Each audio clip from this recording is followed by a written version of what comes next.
माग गर्नुपर्दा तपाईहरुले पालिकालाई चाहिँ यो विवरण पठाउनु पर्ने हुन्छ, जसको लागि चाहिँ यहाँनिर सेन्ड टु पालिका भन्ने अप्सन छ। यो सेन्ड टु पालिकामा गएर चाहिँ उसले चाहिँ एक्सेप्ट गर्ने कि रिजेक्ट गर्ने यहाँबाट चाहिँ पालिकाले चाहिँ गर्दछ उसले गरे। नमस्कार साथीहरु, म पुष्कर भण्डारी, पीके सर वाइटी च्यानलमा स्वागत छ।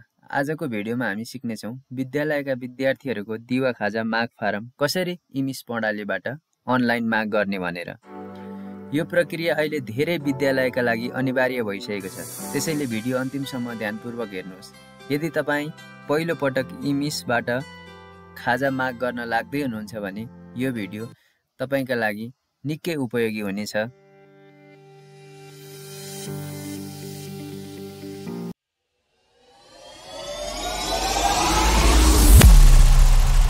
हजुर, जसको लागि तपाईहरुले सबैभन्दा सुरुमा आफ्नो विद्यालयको इमिसको ड्याशबोर्डमा जानु होला। इमिस लगइन गरिसके पश्चात यतापट्टि तपाईहरुको बायाँ साइडमा विभिन्न अप्सनहरु देखिनेछन्।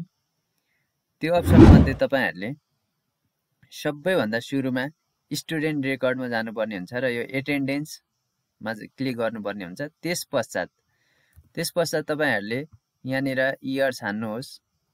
त्यसपछाडी यहाँनिर मन्थ छान्नुहोस्, जस्तै यहाँ म वैशाख छाने। त्यसपश्चात चाहिँ तपाईले यहाँ क्लास छान्नुहोस्, जस्तै यहाँ क्लास 5 गरेर चाहिँ यहाँनिर अल लेखेर यसलाई लोड गर्नु होला। यहाँ लोड गरिसके पश्चात अब तपाईहरुको विद्यार्थीको यहाँ नाम, त्यसपछाडी वैशाखमा रहेको एटेन्डेन्स कति, त्यसपछाडी यहाँ टोटल एटेन्डेन्स भनेको तपाईहरुले सबै गरेर वैशाख जेठ असार साउन त्यसरी हाल्दै चाहिँ विभिन्न महिनामा हालेको एटेन्डेन्सहरुको चाहिँ टोटल देखाउनु छ। यहाँ जेठमा गएर लोड गर्नुभयो भने वैशाख र जेठको चाहिँ यहाँनिर देखाउँछ। यस्तै तरिकाले तपाईहरुले सबै डाटाहरु चाहिँ विद्यालयको रेकर्डमा हेरेर अथवा हाजिर खाताबाट चाहिँ तपाईहरुले यहाँनिर डाटाहरु पहिलो रूपमा चाहिँ यहाँनिर भर्नु होला।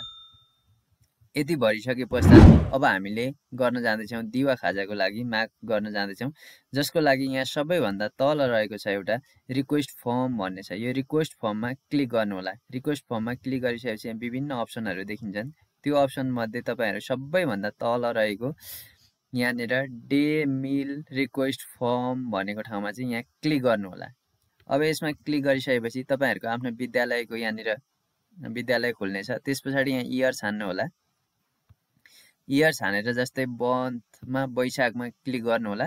त्यसपछाडी यहाँनिर रहेको छ लोड भन्ने अप्सन, यो लोडमा यहाँ क्लिक गर्नु होला। अब यो लोडमा क्लिक गरिसकेपछि तपाईहरुको वैशाख महिनामा भएका सम्पूर्ण इसिडी को जम्मा हाजिरी जति जना छन् त्यतिको जम्मा हाजिरी यति र दर 20 को दरले यति रकम प्राप्त भयो। त्यसपछाडी कक्षा 1-5 मा चाहिँ जम्मा चाहिँ हाजिरी दर 5, त्यसपछाडी चाहिँ 20 का दरले चाहिँ 20-5 100 यो गरेर चाहिँ जम्मा टोटल त्यसपछाडी 2-3 तपाईहरुको सबै कक्षाहरुको चाहिँ यहाँनिर डिटेल देखाउने गर्दछ। अब यसपश्चात हाम्रो 6 कक्षादेखि माथिको त भनेको दरहरु हुँदैन, यहाँदेखि माथिको खाजा दिँदैन। यो चाहिँ तपाईहरुले अब एटेन्डेन्स चाहिँ सबै कक्षाहरुको हाल्नु होला। त्यसपश्चात अब यो वैशाखको हो, त्यसपछाडी तपाईले वैशाखको गर्नुभयो अथवा मैले यहाँनिर एकछिनको लागि चाहिँ यहाँ जेठ महिनामा गएर लोड गरे। अब जेठ महिनामा लोड गरिसकेपछि जेठ महिनामा हालेको चाहिँ विवरणहरु यहाँ कति कक्षाको कति विवरण भन्ने कुराहरु देखाउनेको छ। यहाँ देखिसके पश्चात तपाईले अब यहाँ तीनवटा अप्सनहरु चाहिँ देख्नुहुन्छ। एउटा एक्सपोर्ट गर्ने छ, अर्को प्रिन्ट गर्ने छ र अर्को सेन्ड टु पालिका भन्ने अप्सन चाहिँ यहाँनिर देखिएको छ।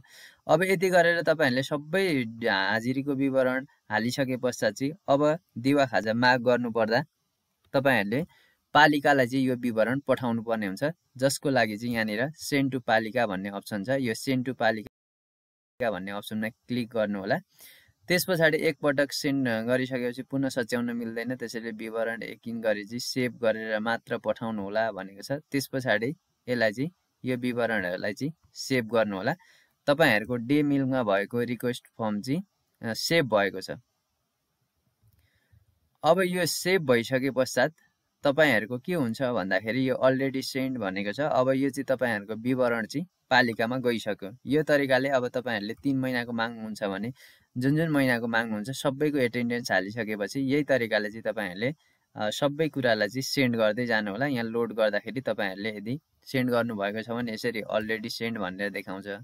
मैले यहाँ अर्को महिनामा गरेँ, जस्तै असार महिनाको गरेर यहाँ लोड गरेँ भने अब चाहिँ सेन्ड टु पालिका भन्ने अप्सन आउँछ। यदि तपाईँले सेन्ड गर्नुभएको छैन भने चाहिँ सेन्ड टु पालिका भन्ने अप्सन आउँछ। त्यस पछाडि तपाईँहरूको अब सबै यहाँ विवरणहरू जति जति हाल्नु भएको छ त्यो अनुसारका सबै विवरणहरू चाहिँ यहाँ देखाउने गर्दछ। यदि यहाँनिर जस्तै इसिडी जम्मा हाजिरी यहाँ 00 भएर यसरी तपाईँले सेन्ड गर्नु बेलामा आयो भने यो चाहिँ के भयो भन्दाखेरि तपाईँहरूले यहाँ हाजिरी लिस्ट हाल्नुभएको छैन भन्ने बुझिन्छ, जसको लागि तपाईँ स्टुडेन्ट रेकर्डमा जानु होला, त्यसबाट एटेन्डेन्समा जानु होला, त्यस पछाडि यहाँ सेलेक्ट इयर, मैले यो इयर छाने, त्यस पछाडि मन्थमा यहाँनिर जस्तै असारको चाहिँ मैले 0 देखाएको थियो भने असारमा छानेर यहाँ सबैभन्दा अब यहाँ कक्षा छान्नु होला, त्यस पछाडि यहाँ इसिडी भनेर कक्षा छानेर यहाँ लोड गरेँ। मैले लोड गरिसकेपछि असारको चाहिँ यहाँनिर एटेन्डेन्सहरू यहाँ विवरण चाहिँ हालेको छैन, त्यो कारणले गर्दाखेरि उता चाहिँ के भयो भन्दाखेरि 00 भनेर देखायो। अब यहाँ तपाईँहरूले एटेन्डेन्सलाई यहाँनिर हालिसके पश्चात अब एटेन्डेन्स हाल्नु पर्यो भने यहाँनिर फेरि तपाईँ यहाँ एडिटमा जानु होला।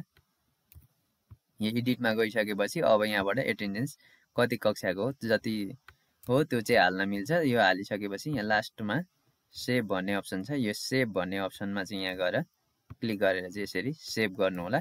तपाईँको विवरण चाहिँ यसरी सेभ हुनेछ। यसरी तपाईँले मन्थली रूपमा चाहिँ एटेन्डेन्स चाहिँ हेरेर हाल्नु होला, त्यस पछाडि सबै कुरा सेभ हुन्छ। अब हामी यहाँनिर डे मिल रिक्वेस्ट फर्ममै छौँ। त्यस पछाडि तपाईँले जुन जुन महिनाको पठाउनु भएको छैन त्यहाँ चाहिँ सेन्ड टु पालिका भनेर यसरी अप्सन देखाउँछ।